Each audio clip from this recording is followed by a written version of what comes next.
When you discover fairy tales are lies, the pain cuts deeper for having believed them in the first place. That's how Serena's stories start. The day the tax collector comes to their cottage is the day fairy tales prove to be lies. They'd been Serena's refuge since childhood, these stories of common girls rescued by handsome princes, of magic transforming the ordinary into extraordinary. Growing up, she'd clung to the foolish hope that perhaps a kind fairy would come help her one day, that someday her empty womb would quicken with life, that the shame of her barrenness would transform into the joy of motherhood. But hope was a treacherous thing as it turned out. Because when it's finally crushed, you suffer not just the pain of your circumstances, but the ache of having dared to dream at all. Chapter 1. The tax collector's golden eyes shone in the dim light of their cottage, his huge body blocking the sunlight from the doorway. Serena watched from the shadows as her father held Aurora tight against his chest, protecting her younger sister as if the beta wolf might grab her at any moment. Which wasn't far from the truth. The taxes have doubled this season, the beta's voice rumbled through their tiny home, by order of Alpha King Darius. Serena's father shook with fear. Like everyone in their village, human and shifter alike, he was terrified of the king. Stories spread throughout the kingdom about Darius's cruelty, how even other wolves feared him. At least shifters had some protection under pack law. Humans were basically property, servants to be used and thrown away. And Serena? She was considered even worse than human. Born to shifter parents but unable to shift herself, she was her family's shame twice over. First for being wolfless, then for being barren, cast off by her mate after 5 years of failed attempts to conceive. Her father had taken her back with bitter reluctance, another mouth to feed with no dowry to show for it. The village whispered that her defects ran deeper than anyone had known. "My lord," her father's voice cracked, "we've had a poor harvest. If you could grant us more time..." "You know the penalty for failing to pay." The beta's eyes fixed on Aurora, who whimpered and pressed closer to their father. "The king requires new slaves. This one will do nicely." Serena's body tensed. Everyone knew what happened to King Darius's slaves. They disappeared into his dark castle and were never seen again. "But she's promised to be mated," their father protested. "She has a strong wolf. She'll bear powerful cubs for the pack." He stopped suddenly, and Serena's heart sank as his gaze darted to where she stood in the shadows. "Take my eldest daughter instead." The beta sneered. "You offer the king a defective half-breed?" "She's already proven useless for breeding," her father said, the words hitting Serena like physical blows. "Her own mate cast her off. She's perfect for a slave, practically human already and barren besides. No loss to the pack." "No loss to the pack?" the beta repeated cruelly. "But then, what gain to the king?" "She tells stories," Aurora blurted out, then shrank back from the beta's sharp glance. "Beautiful stories." Serena closed her eyes briefly. How many times had they mocked her storytelling, called it a shameful human habit, beneath the dignity of their kind? Yet now they offered it up like a prize, the only value they could find in their broken daughter. "Show him, Serena." Her father grabbed her arm, shoving her to her knees. "Tell him yourself." Serena lifted her head slowly. At least as a slave, she thought with bitter clarity, no one would expect her to bear children she could never give them. "I would be honored to serve Alpha King Darius in any way he wishes, my lord," she said. The beta studied her for a long time. There was something calculating in his gaze that made her skin crawl. Finally, he nodded. "Very well. The defective one will do." Outside, he shifted into his massive wolf form, dark fur gleaming in the afternoon sun. As they left her village behind, Serena didn't look back at her family. She'd learned long ago that stories were the only escape that mattered. Tonight, in her cell, she'd imagine a story where her family saved her, where her sister fought for her, where her father regretted his choice. Where being different didn't mean being broken, where a woman's worth wasn't measured by the children she could bear. She was good at making up happy endings, even if they never came true. especially because they never came true. Chapter 2. When the sun rose, Serena caught her first glimpse of Alpha King Darius's castle. Towering against the bright morning sky, its white marble towers shone in the sunlight. It was more stunning than anything she could have imagined. Yet its flawless appearance made her uneasy. She knew from stories that breathtaking beauty often hid dark secrets. The beta wolf who brought her there shifted back into human form and grabbed her arm. "Move," he ordered, leading her not through the grand entrance but down a narrow side path beneath the castle. They entered through a servant's entrance, going deep underground to a chilly stone chamber where 5 other girls huddled together, all looking scared. Serena kept her face blank. She refused to let them see her fear. "Strip!" a stern woman with gray hair and amber wolf eyes commanded. "Now!" The girls hesitated. "You're the king's property," the woman snapped. "What you thought was yours, including your dignity, belongs to him." One by one, they removed their clothes, shivering in the cold. Serena moved methodically, folding her clothes neatly, refusing to show her humiliation. "Into the washing chamber," the woman directed them next. They were led into another room where servants doused them with ice-cold water. Serena gasped as the first bucket hit her, the shock of it stealing her breath. Rough hands scrubbed every inch of her skin with coarse soap until it felt raw. Her hair was washed twice, then combed painfully to remove every tangle. "The king won't have dirty village filth in his castle," the gray-haired woman explained, watching their discomfort with clear enjoyment. "Though I doubt any of you will last the month. You're hardly the beauties he usually prefers." One girl began to cry silently. "Save your tears," the woman sneered. "King Darius is not known for mercy. Learn your place quickly or face punishment." They were given plain gray shifts to wear and instructed on castle rules, who to speak to, where not to go, and the consequences of disobedience. "Tonight," the woman's voice dropped, "one of you will serve the king's special guest." The way she said special guest made Serena's stomach knot. Images flashed through her mind, being thrown to hungry wolves, offered as some kind of sacrifice. "The king himself will select which of you has the honor," the woman concluded, looking them over like meat at market. "You'll be presented to him shortly. Try not to embarrass yourselves." They were led up a narrow staircase to a small antechamber with a polished floor. Told to line up and keep their eyes downcast, they waited in tense silence. From beyond the door came the sounds of approaching footsteps. The atmosphere in the room shifted instantly. The severe woman who had been tormenting them moments before went rigid, her earlier confidence evaporating. A hand pressed roughly on the back of Serena's neck, forcing her head lower. "His Majesty, Alpha King Darius," announced a voice. The marble floor beneath Serena's bare feet seemed to vibrate with each step he took as he moved closer. She kept her eyes fixed on the floor, but the air grew heavy, charged with power that pressed against Serena's skin like a physical touch. "The new arrivals, Your Majesty," said a male voice, tight with deference, "for your special guests' requirements." A long silence followed. Serena could hear the frightened breathing of the girls beside her, one of them trembling so violently that Serena could feel it through the floor. "They're all cowering," came a deep voice that resonated through Serena's very bones. It held neither cruelty nor compassion, just a weary disappointment, as though this was exactly what he'd expected. "How tiresome," the king added. Something in that voice, its casual power, its inherent command, made it impossible for Serena not to look. In all the books she'd secretly hoarded and read by candlelight, kings and princes were described with such grandeur. She'd always wondered if real royalty could possibly live up to the heroes of legend. Despite her fear, curiosity won out.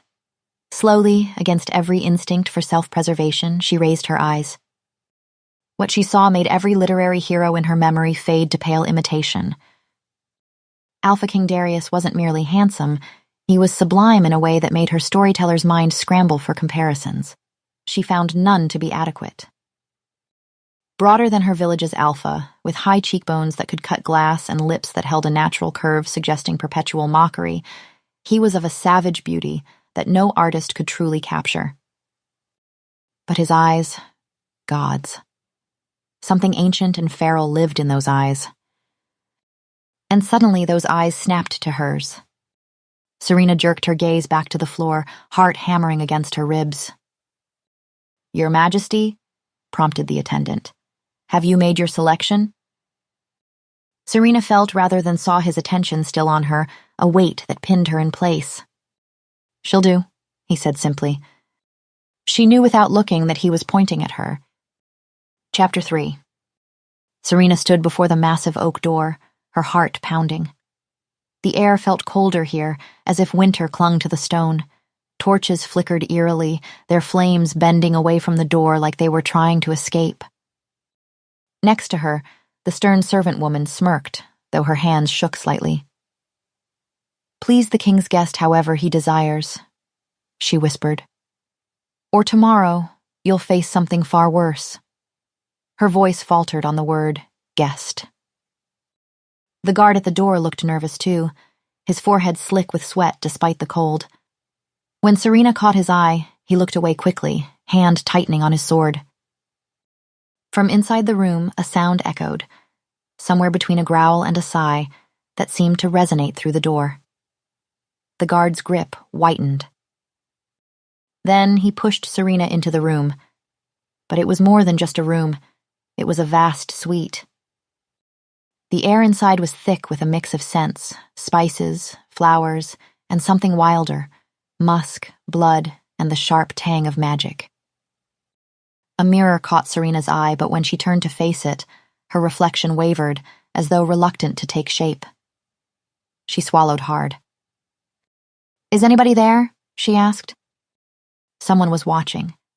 She felt it, an unseen gaze, heavy as a touch. In the shadows, something moved, just at the edge of sight. She took a step forward, then another, and suddenly saw a banquet spread out on a large table.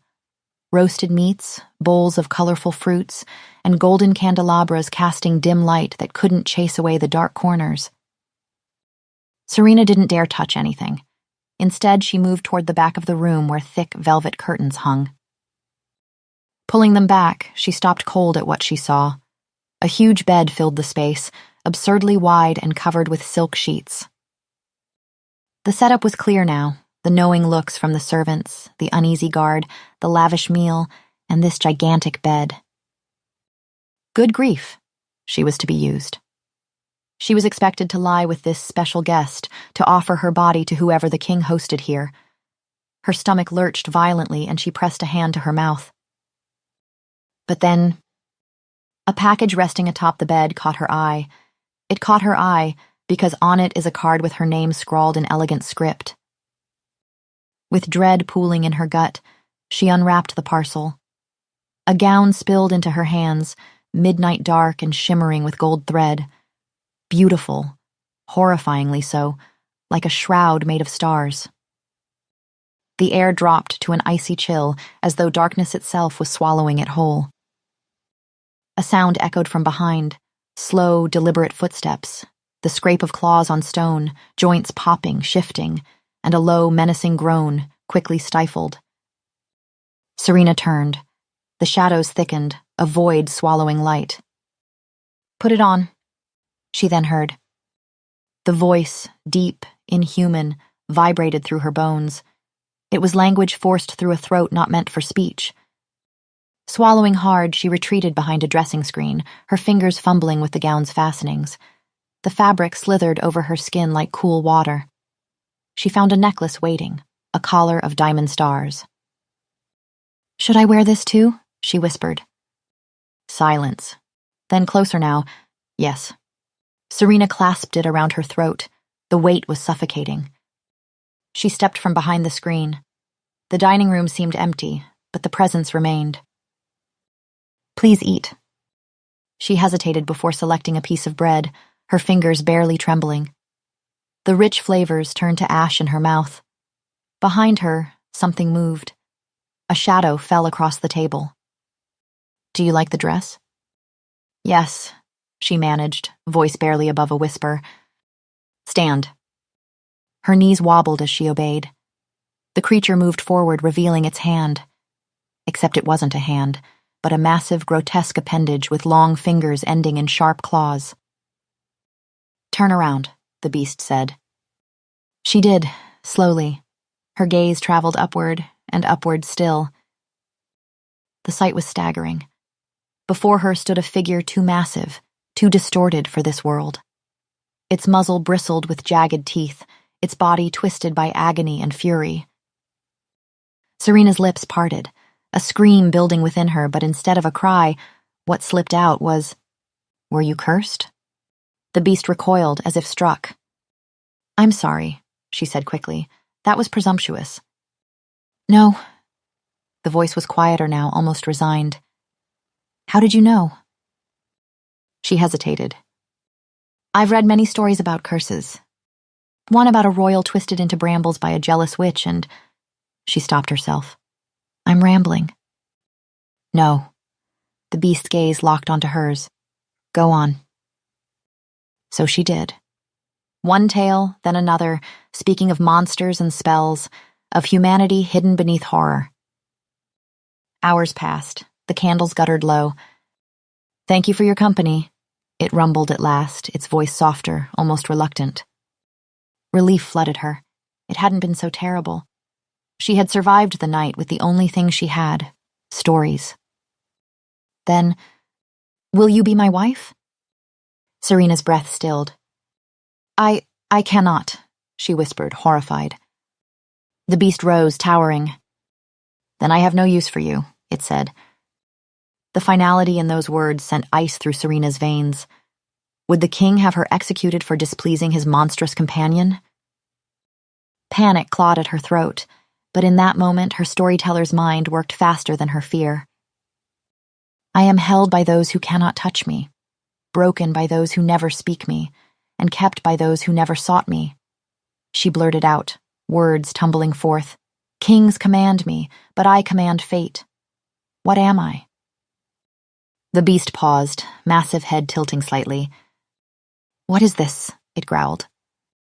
"A riddle," Serena said, her voice steadier now. "From a story I know." She lifted her chin, summoning every ounce of courage she possessed. "If you can solve this riddle, then I will be yours," she tells the beast. "And if I cannot? Then until you do, I hope you will allow me to return, to tell you more stories." The creature stared at her for what felt like eternity. Then, to her astonishment, it exhaled. "Tomorrow night, then. Do not be late." Chapter 4. When Serena returned to the servants' quarters, the room fell silent instantly. Wide-eyed, the other girls watched her cross the stone floor, pressing against the walls as if she carried a disease. The head servant, a woman with iron-gray hair, grabbed Serena's arm with surprising strength and pulled her into a small alcove, away from the others. "You're alive," she hissed, her face lined with disbelief. "How—" She cut herself off, glancing over her shoulder. "Say nothing to anyone, not a word, do you understand? The king will see you at noon." Serena nodded, noting how the woman's fingers trembled despite her stern demeanor. Her return had clearly shaken the castle's order. Sleep was elusive, her dreams haunted by amber eyes and unanswered riddles. She was jolted awake by rough hands. The sun was already high. A guard stood over her, his face unreadable beneath his helmet. "The king demands your presence," he stated flatly. "Now." She followed him through a labyrinth of corridors and up unfamiliar staircases to a private chamber. Not the throne room she expected, but a study filled with books. Inside, Alpha King Darius stood against a massive window, bathed in sunlight. Only two others were there: Bertie, who avoided eye contact, and a man who looked like a warrior, likely the king's beta. Darius's eyes tracked her as she entered, studying her with cold calculation. Up close, the beauty that had struck her before seemed sharper, more dangerous in the daylight. Not a single imperfection marred his features, as if the gods themselves had carved him from marble and forgotten to make him human. "So," he began, his voice a mix of velvet and steel, "you met my guest. What did you think?" Serena lowered her gaze, bowing slightly. He was generous to me, as was your majesty for choosing me as his slave. A flicker of curiosity, or was it suspicion, crossed Darius's face. And that is all you have to say? He probed lightly. His Majesty's guest has requested my presence again tonight, she answered softly, keeping her head down. Darius moved closer, his presence almost predatory. Will you go? He asked, his smile mocking. If it pleases your majesty. I'm indifferent to whether you or another entertains that thing, he said dismissively. Serena couldn't hide her reaction to the word thing. Darius noticed. Does my choice of words disturb you, slave? He leaned in. What word would you use to describe such a horrid beast? The room tensed. Your Majesty may of course use whichever words he pleases, Serena responded carefully. A heavy silence followed. Then, impulsively, she added, although even beasts are allowed respect. The beta gasped, and Bertie paled. Respect? Darius sneered, his pupils narrowing. That beast is a dark stain upon my castle. I allow enough respect by keeping him alive and fed. Serena bowed lower, staying silent as Darius circled her, each step measured. The gown, the jewels, return them to Bertie, he ordered. Everything in this castle belongs to me, and I will not allow a mere slave such luxury. She nodded, her voice caught in her throat. And should you speak to anyone of the beast, he continued, his voice a threatening whisper, I will know, and I will have you killed immediately. Do you understand? Yes, your majesty, she murmured, bowing again. He studied her a moment longer, then dismissed her with a wave. Get her out of my sight. That night, as the castle fell into darkness and silence, Serena was led once more toward the oak door. This time, the guard didn't meet her eyes at all. Chapter 5. Days melted into weeks as Serena's life settled into a strange new rhythm. Nights were spent in the beast's chambers, and days were filled with the duties of a castle slave. Each evening followed the same pattern. A beautiful gown awaited her. A feast was laid out, and she told stories until the candles burned low. What tale do you have for me tonight? The beast would rumble, settling his massive form across from her. She would weave her stories, always careful to leave them unfinished. And then? He would press as she paused. Tomorrow, she would promise with a hint of a smile. By day, her life was altogether different. Though permitted to sleep later than the others, by noon she was on her knees scrubbing floors, her fingers raw from lye soap and cold water. Missed a spot, Bertie would say, pointing to an invisible imperfection. Start again. The other servants avoided her, their initial curiosity having curdled into something uglier. Disease carrier, whispered a kitchen maid. That's why she's still alive. She thinks she's better than us now, an older servant muttered. The king's whore, suggested another. Serena bore their words in silence. Being alone was nothing new. She'd been isolated her entire life. Occasionally, she would encounter King Darius in the corridors. Sometimes he ignored her entirely. Other times, his perfect lip would curl in disgust. Still alive, I see, he remarked once. My guest must have peculiar tastes. The servants whispered about him constantly, their voices hushed and fearful. He killed his own father, they say, an elderly gardener confided to another. I heard it was his mother who died first, came the reply. More rumors circulated, of rivals who challenged him and were never seen again, of servants executed for trivial errors. True or not, fear of Alpha King Darius permeated every corner of the castle. Her days weren't pleasant, but her nights Serena grew to almost enjoy. Though after weeks of borrowed tales, her repertoire began to run thin. I'm not sure I have a story tonight, she admitted one evening. The beast tilted his head. You always have a story. Serena hesitated. The books she'd read in her village had been very limited, her father disinclined to spend any money on more. I could perhaps tell you one of mine, she suggested. Yours? The beast went still. That night began a transformation in their relationship. No longer was she merely reciting tales, she was creating them, and the beast was her first true audience. He questioned plot holes, debated character motivations, suggested unexpected twists. But why would the princess trust him after he was so cruel to her? He challenged one night. Because sometimes, Serena replied, we see beyond what others have done to who they truly are. The beast grew quiet at that. And you believe that? That people can change so fundamentally? I believe people can reveal who they truly were all along, Serena said softly. Sometimes cruelty is just armor. His golden eyes studied her intently.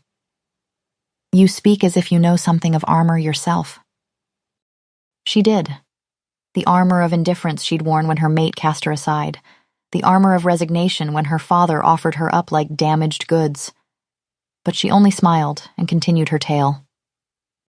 Their conversations grew longer, deeper, stretching from sunset until the early hours before dawn. Sometimes she would catch herself laughing at his dry observations.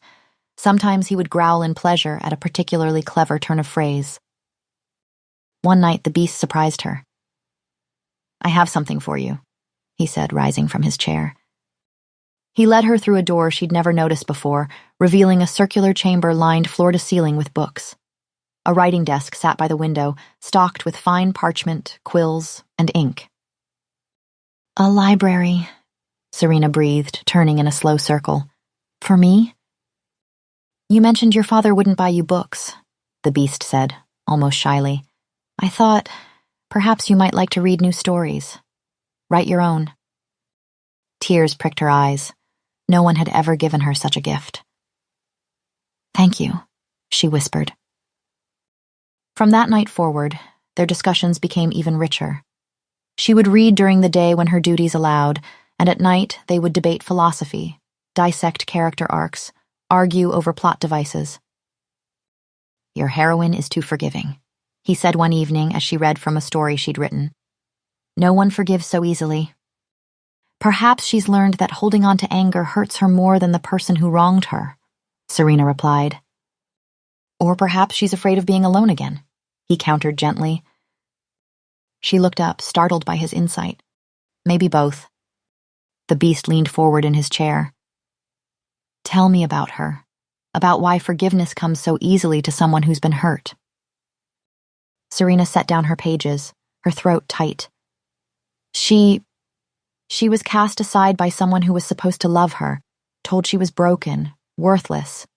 When someone finally shows her kindness, she's terrified of losing it. Why was she cast aside? The question hung in the air. Serena's hands trembled slightly as she folded them in her lap. She couldn't give him what he wanted most, she said quietly. A child. She tried for 5 years, but her body, it wouldn't cooperate. So he called her defective and sent her back to her father like a broken tool. The beast's sharp intake of breath made her look up. His golden eyes blazed with something fierce and protective. He was a fool, he said, his voice rough with emotion. To cast aside someone so precious for something beyond her control? Was he? Serena asked, tears threatening. In our world, what is a woman who can't bear pups? What purpose does she serve? What purpose? The beast rose, pacing to the window. She tells stories that make the darkness bearable. She sees past monster to the soul within. She brings light to places that have known only shadow. Serena wiped her eyes. At least you won't want to marry me now, I imagine, she said with a broken laugh. Now that you know I'm truly as defective as they say. The beast whirled around, his massive form trembling with intensity. Serena, I would count myself the most fortunate creature alive if you would have me. Child or no child, you are. He stopped, as if catching himself before saying too much. You are worth more than a kingdom of queens who possess everything but your gentle heart, he finished quietly.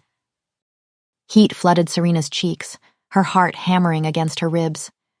No one had ever spoken to her with such fervor, such conviction.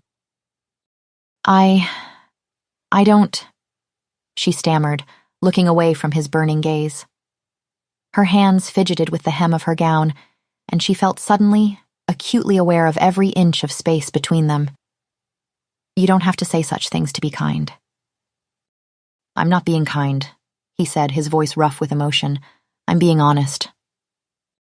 She ducked her head, overwhelmed by the weight of his regard, by the way he looked at her as if she were something precious rather than broken. For perhaps the first time, Serena was happy. The castle that had seemed a prison now felt closer to a sanctuary. Only one shadow darkened her contentment. A question which came every night. Will you be my wife? And each night she'd reply, I am held by those who cannot touch me, broken by those who never speak me, and kept by those who never sought me. Kings command me, but I command fate. What am I? At first, she had feared the consequences of her subtle refusal. Now, what truly haunted her were those intelligent golden eyes flashing raw with anguish at her subtle refusal. But when she'd imagine herself saying yes, entertained the thought because he was her dear friend, and no one but him had ever treated her so kindly, the thought of those massive, misshapen limbs entwining with hers in the marriage bed made her stomach heave with primal terror. What am I? She'd repeat. The beast would stay silent. And the next day everything would start anew. Chapter 6. One morning, instead of being sent to scrub floors, Serena was led to a small chamber tucked away in a quiet corner of the castle. Inside stood a simple desk with a chair, a stack of blank parchment, several quills, and a pot of ink. His Majesty says you're to spend your days here now, readying yourself for your nightly duties, Bertie explained. Serena stared in disbelief. I'm to write? Whatever keeps that thing entertained, Bertie muttered, before leaving her alone with the precious gift of paper and time. Serena ran her fingers over the smooth parchment, heart swelling. No one had ever given her such a gift. In her village, paper was scarce, ink a luxury her father would never waste on her stories. That night, Serena entered the beast's chambers quietly, clutching pages covered in her careful script. The usual words of greeting died on her lips as emotion swelled unexpectedly in her chest. I wrote something different tonight, she said softly. May I read it to you? The beast settled his massive form across from her, the chair groaning beneath his weight. Please. Her voice wavered as she began. Once, there lived a girl born without a wolf. In a village where everyone could shift, she alone remained human, trapped in a single skin. Serena paused, swallowing hard. Her father called her defective. Her sister pretended not to know her when others were watching. The village children threw stones and called her half-breed. The beast remained motionless, only his eyes betraying his attention. Each night she would escape into stories, creating worlds where she belonged, where being different wasn't a curse. Serena's voice grew steadier, stronger. No one ever asked to hear these stories. No one cared about the worlds she built, word by careful word. Those who rejected her for lacking a wolf were fools, the beast interrupted. A wolf is nothing compared to a mind that creates worlds. Serena looked up, startled. Is that how the story ends? He asked. I don't know yet, she admitted. Silence fell between them, charged with something Serena couldn't name. Today, for the first time, someone gave my stories value, she whispered. You asked the king, who clearly despises you, to give me time and space to write. No one has ever... Her voice broke. No one has ever seen me before, not until you. The beast's massive claws flexed and relaxed, as if he wished to reach for her but dared not. I see nothing but you, Serena. The way he said her name sent a shiver down her spine. Will you be my wife? He asked, the familiar question laden with new weight. Serena's breath caught. Her heart raced. The silence stretched between them, fragile. Serena? The beast asked. She looked at him, truly looked at the massive, misshapen form, the twisted limbs, the scarred hide. And beyond that, to the mind she'd come to know, the gentle wit, the thoughtful questions, the careful way he never pushed when she said no. The silence stretched between them, heavy with possibility. I am held by those who cannot touch me, broken by those who never speak me, and kept by those who never sought me, she asked finally, her voice barely above a whisper. What am I? There was a beat of silence through which the beast met her eyes, and then his shoulders drooped in defeat. As she left, her heart felt heavier than it ever had upon departing his chambers. Later, sleep eluded her. Serena stared into the darkness, remembering every moment of her life before the castle, the crushing loneliness of being the only one who couldn't shift. The painful silence when she entered a room. The way her father's eyes slid past her, as if looking directly at his defective daughter might somehow make her real. Then came the beast who spent time listening to her, who'd arranged a space for her to write. Tonight, he'd called her storytelling more valuable than a wolf's strength. A memory surfaced, the beast asking about her protagonist's choice to forgive someone who'd hurt her deeply. Because sometimes, she'd answered, we see beyond what others have done to who they truly are. Wasn't that exactly what had happened between them? She had seen beyond the monstrous exterior to the person within, and he had seen her, really seen her, when no one else bothered to look. Serena sat up suddenly, heart pounding. The truth crashed over her like a wave. She loved him. Not with the cautious affection one might feel for a friend, but with the soul-deep certainty of recognition, of finding someone who understood the language of her heart without translation. She had to tell him. Now, before the sun rose, before courage failed her, before another day passed without him knowing that his question finally had a different answer. The castle corridors were silent in the pre-dawn hours. When she reached the beast's chambers, the guard slumped against the wall, snoring softly. She slipped past him without difficulty. Inside, morning light had just begun to filter through the heavy curtains. The beast lay asleep on his massive bed, and Serena approached quietly, heart pounding. She would wake him, tell him yes, be his wife. But then the first ray of sunlight streaked across the bed, and suddenly, the beast's body contorted. A groan escaped him, his limbs twisted, fur receded, bones cracked and reshaped. Serena pressed a hand to her mouth. Where the beast had been, King Darius now lay, his perfect face relaxed in sleep, his chest rising and falling steadily. The contrast was breathtaking, from monster to divine beauty in moments, that without thinking she reached out, fingers hovering just above his cheek. His eyes snapped open. For one heartbeat, he smiled at her, a genuine smile that transformed his severe features into something so beautiful it stole her breath. Then awareness dawned. His gaze darted to the sunlight, back to her face. The smile died. You weren't supposed to see this, he said, voice hollow. Your Majesty, she whispered, you're... Darius sat up slowly, resignation replacing shock. A witch's curse, he explained, not meeting her eyes. By day, the king everyone fears. By night, the monster everyone pities. Neither form truly me. The curse will only be broken when I find a love stronger than that born for a king. Or in other words, when someone falls in love with the beast, knowing nothing of the king within. I came to say yes, Serena blurted out. I was going to accept. Enough, he cut her off. Now that you know, whatever you feel is tainted. You've seen both sides. You love a king, not a beast. But I didn't know when I decided, Serena began. It doesn't matter. The king turned away. You should go. By afternoon, Serena found herself in a carriage, watching the castle recede into the distance. Chapter 7. A year passed in the cottage by the forest's edge. Seasons changed, flowers bloomed and withered, leaves fell and grew anew. Serena had everything she had once dreamed of, a quiet room with east-facing windows, a writing desk, shelves lined with books. And misery, a constant hollow ache that no amount of written words could fill. She wrote prolifically, filling page after page with tales of cursed princes, of misunderstood beasts, of love that transcended form.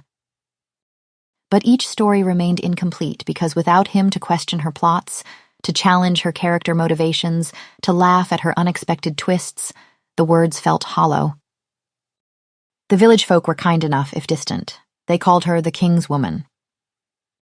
Isolation was nothing new to Serena, but this solitude cut deeper, for now she knew what it meant to be truly seen, truly heard, and then to lose it. The news came on a late summer's day, carried by the baker's wife as Serena purchased her weekly bread. "You've heard, I suppose?" the woman asked, eyes bright with gossip's gleam. "About the royal wedding?" Serena's heart stumbled. "Wedding?" "Oh, yes. The Alpha King is to marry Princess Alara of the Eastern Territories, a powerful alliance, they say." The woman leaned closer. "The ceremony will be held in the town square next week, a public spectacle so all might witness. The entire kingdom is invited." That night, Serena stood before her mirror and made her decision.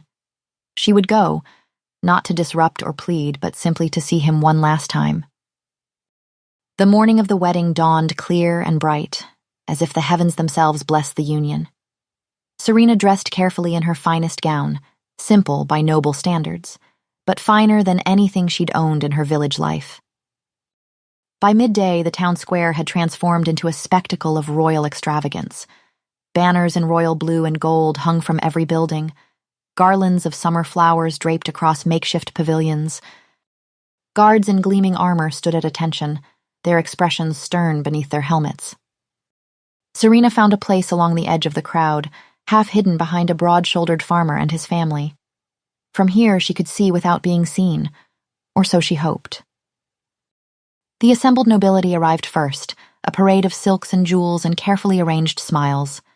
Then came the bride's procession.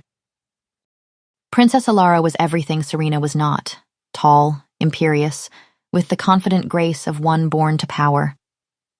The crowd sighed in appreciation. Serena's throat tightened. Of course he would choose such a mate, beautiful, powerful, worthy of an Alpha King. Had the princess succeeded where she had failed? Had Alara somehow broken the curse that bound him? The sun had not yet set. There was no way to know for certain. A hush fell over the square as the royal fanfare sounded. King Darius appeared at the far end of the aisle that had been created through the crowd, resplendent in royal blue and silver, his dark hair gleaming in the afternoon sun. He moved with the fluid grace she remembered, head high, shoulders squared, every inch the perfect ruler. But Serena saw what others did not.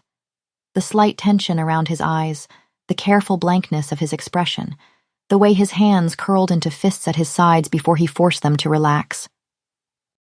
This was not merely the cold, perfect king the crowd saw.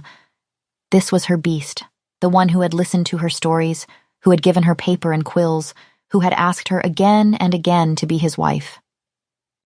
As Darius took his place at the altar, waiting for his bride, something in Serena's chest cracked open.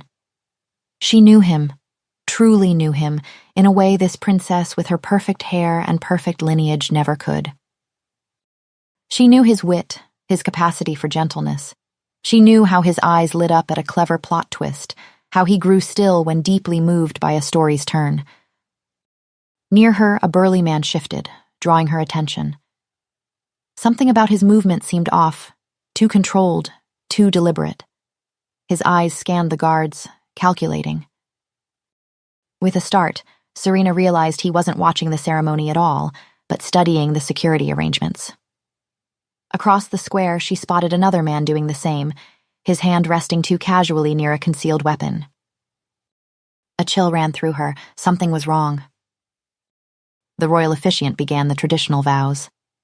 Serena watched through a veil of tears as Darius stood rigid, his face a perfect mask of composure. Then, suddenly, inexplicably, his gaze lifted from his bride and swept across the crowd. Their eyes met. For one heartbeat, his perfect composure shattered. Pain flashed across his features, raw and unguarded. His face paled, his lips parted slightly as if to speak. Then, with visible effort, he tore his gaze away, returning his attention to the princess beside him. Serena forced her lips into a trembling smile, hoping he had seen it, hoping he understood she wished him happiness, even as her heart crumbled to dust within her chest. The vows continued. The sun inched lower in the sky. The suspicious men in the crowd shifted subtly, moving into new positions. And then chaos erupted. Chapter 8. The first scream split the air like lightning. Then came the clash of steel, the snarls of shifting wolves, and the thundering of boots as royal guards rushed to protect their king and his bride. "Protect His Majesty." The captain's voice rose above the din. Guards surrounded Princess Ilara, whisking her away through a side street. But Darius remained. He drew his sword, the blade flashing in the late afternoon sun. All around Serena, people shoved and pushed. Someone knocked her to the ground. From her position on the cobblestones, the battle took on a nightmarish quality. Some attackers shifted, their bodies contorting as fur erupted from skin. Massive wolves leapt into the fray, fangs bared. Royal guards transformed to meet them, the conflict escalating from swordplay to a primal battle of beasts.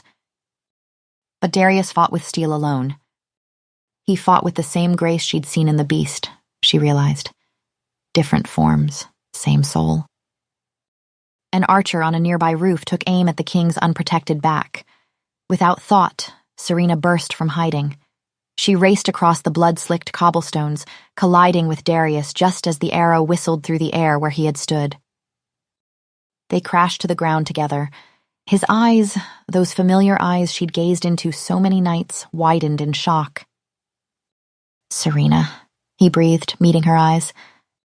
"You were about to be shot," she replied, gesturing toward the rooftop. Darius shoved her behind him. "Go, please," he pressed. His beta appeared, blood streaking his face. "Your Majesty the sun, you must retreat now." Serena glanced westward. The sun hung low, a bloated red orb mere minutes from disappearing. The curse wasn't broken. The beta tugged at Darius's arm. "My lord, there's no time." A massive wolf lunged at Serena, knocking her to the ground. Teeth snapped inches from her throat. She twisted, fighting, but the wolf's weight pinned her down. Another attacker, standing beside the wolf, spoke for him. "Stand down, Your Majesty," he called, voice distorted. "Or watch her die." Darius froze, sword half raised. The beta grabbed his arm. "My lord the sun, you must go." "Let her go," Darius commanded, his voice deadly calm. The sun touched the horizon, its lower edge disappearing. "My king," the beta pleaded, "there's no time." Darius shook him off, eyes never leaving Serena. Something shifted in his expression. "Take her," the attacker growled, dragging Serena backward. "No," Darius roared, lunging forward. The sun vanished. Darius stumbled, a cry of pain tearing from his throat. His sword clattered to the cobblestones. His body contorted, the fine wedding clothes straining at the seams.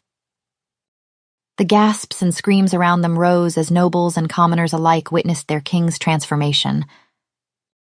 His spine arched unnaturally. Bones cracked and shifted. His perfectly handsome face elongated, teeth sharpening, jaw unhinging. Fur erupted across his skin, scales forming in patches. His elegant fingers curved into razor claws. The crowd recoiled in horror. Princess Ilara, who had been fighting her guards to return, froze at the sight, her face draining of color. But Darius paid them no mind. His focus remained entirely on Serena. The beast that was Darius launched himself at her captor with ferocity. No hesitation, no concern for who witnessed his monstrous form, only rage at the threat to Serena. The attacker released her, shifting fully to meet this new threat, but he was no match for Darius's beast form. Around them, the battle paused as even the attackers gaped at the revelation. Royal guards regained control, driving back the remaining rebels as Darius tore into their leader. It ended quickly. The attacking alpha lay dead. And in the center of the town square stood the beast, massive, grotesque, covered in blood not his own, golden eyes sweeping the crowd. He staggered, a pained growl escaping him. Blood seeped from a wound where an arrow had found its mark. His massive legs trembled. Serena approached the beast, her king, without fear. "You're hurt," she said softly. "I'm sorry," she whispered. "I'm so sorry they saw. This is my fault." The beast shook his massive head. "I don't care what they saw, what they think." He winced as pain lanced through him. "As long as you're safe." Serena placed her hands on either side of his muzzle. "I love you," she said. "Beast or king, I love you." Something changed in the air, a charge, like lightning about to strike. Light emanated from within him, pulsing brighter with each labored breath. The transformation began, fur receding, bones shifting, the grotesque features melting away. Unlike his usual painful transformation, this one seemed gentler. When it finished, Darius stood before her in human form, though the sun had long set.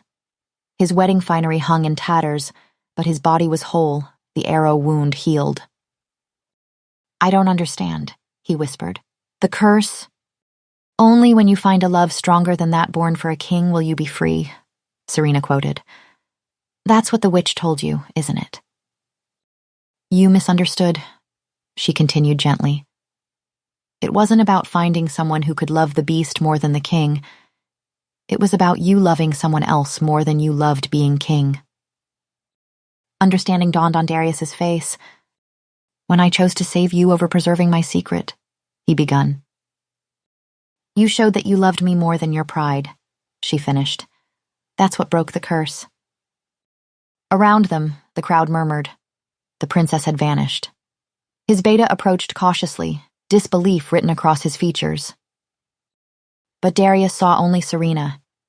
In the middle of the ruined wedding, he pulled her into his arms. She came willingly, her hands reaching up to frame his face, the face she had known in two forms, the soul she had recognized in both. "I love you," he whispered against her hair. "Beast and king, both parts of me love you." Serena pressed closer, feeling the steady beat of his heart against hers. The crowd, the chaos, the blood, all of it receded until there was only this: two people who had seen beyond form to the truth of each other's hearts. Epilogue. 1 year later, the royal ballroom glittered with candlelight, and across the polished marble floor both human and shifter danced together in unprecedented harmony. Queen Serena stood at the edge of the revelry, watching her mate move through the crowd. No longer did fear follow in his wake. Instead, smiles and genuine bows greeted Alpha King Darius as he stopped to speak with each guest. So much had changed in a year. The castle that had once been a place of whispered terrors now opened its doors to all. The servants no longer cowered. The hierarchy that had kept humans beneath wolves had dissolved under their joint rule. After the wedding day revelation, many truths had come to light. He had never been truly cruel, merely desperate to keep his curse hidden, preferring to be feared than closely observed. Those servants who had attended his special guest and never returned simply relocated to distant villages with generous pensions to ensure their silence. The truth behind the curse had spread quickly, how the witch, scorned by his younger self, had split him in two, forcing him to live half his life as the thing he feared most, a beast who could never be respected, only feared. A fitting punishment for a prince who had valued appearance and power above all else. But the curse's breaking had transformed more than just Darius. It had changed the kingdom itself. And then there was the miracle that still made Serena's heart race with wonder. 3 months after their wedding, she had felt the first flutter of life within her womb. The physicians had been baffled. The same woman they'd pronounced barren now carried not one, but 2 healthy babes. The prince and princess now slept peacefully in the royal nursery above. Serena liked to think it was love that had worked the miracle. Her husband had married her knowing she might never give him an heir, had chosen her despite what the world called her greatest failing. Perhaps that kind of love, pure, unconditional, transformative, had been powerful enough to heal what everyone believed was permanently broken. Serena paused as she neared her husband, overhearing his conversation with a visiting diplomat. "A riddle, Your Majesty?" the diplomat was saying. "They say you're quite skilled at them."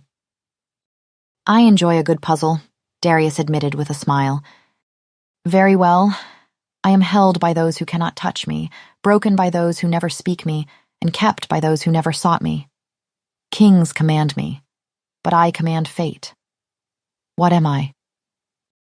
Serena froze, her breath catching. Her riddle, the one she'd posed on that first terrifying night when she'd been certain she would die. Darius's eyes flickered toward her, a small smile playing at his lips. That's simple, he replied. A promise. The diplomat laughed, impressed, and moved on to another conversation. Serena approached, unable to hide her surprise. You knew the answer, she said quietly. All this time? Darius took her hand, bringing it to his lips. Since the first night you asked me. But you said you didn't. I didn't want to force you to marry me, curse or no curse. He drew her onto the dance floor, their movements perfectly in sync. I love you, he murmured against her temple. My storyteller, my queen. And I love you, she replied. My beast, my king. One soul in perfect harmony at last. Hey everyone! Before we wrap up, I've got a little surprise for you. I'm sharing a short preview of a brand new exclusive story that you can only find on my Patreon. It's about Cecilia, a fierce jaguar shifter, and Zach, the cocky wolf shifter she swears she can't stand. Until their families arrange their marriage, and he suddenly splits into 3 versions of himself: the rebel, the noble, and the wolf. But first, let's have some fun. Drop your favorite quote from today's story in the comments, and I'll randomly pick one of you to win 1 free month of Patreon access. I'll announce the winner in next week's video. All right, ready? Here's your sneak peek. Enjoy. Chapter 4. The brush glides through Cecilia's hair with practiced precision. Exactly 50 strokes, no more, no less. Control, order. These are the things that have always anchored her, especially in moments of chaos. And what could be more chaotic than having one's entire future hijacked by parental decree? By now, word of the arrangement will have spread through campus like wildfire. Shifter society thrives on gossip, and an engagement between the Lawrence heir and the Dalton playboy is prime fodder.